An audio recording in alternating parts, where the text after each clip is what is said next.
attesi di nuovo, questa è la previsione, i 130 centimetri a Venezia nella giornata di venerdì. Adesso vi proponiamo, e chiediamo scusa per l'audio perché purtroppo le condizioni climatiche erano davvero poco ottimali, proponiamo un servizio da Caorle su quello che siamo riusciti a catturare nell'ondata di maltempo, una situazione che possiamo vedere in queste immagini con al seguito il commento. L'audio non è molto perfetto proprio perché c'era un vento di scirocco fortissimo.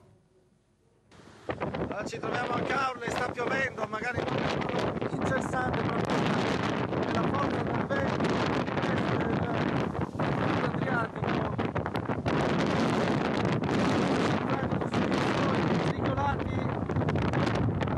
Sulle tavole da surf, trovo nel clima giusto, nel clima ideale. Guardate l'acqua che sta invadendo la spiaggia, eccola qui, la spiaggia della Sacchetta è invasa dall'acqua. La ragazza del passaggio, l'acqua è entrata nel cuore della sua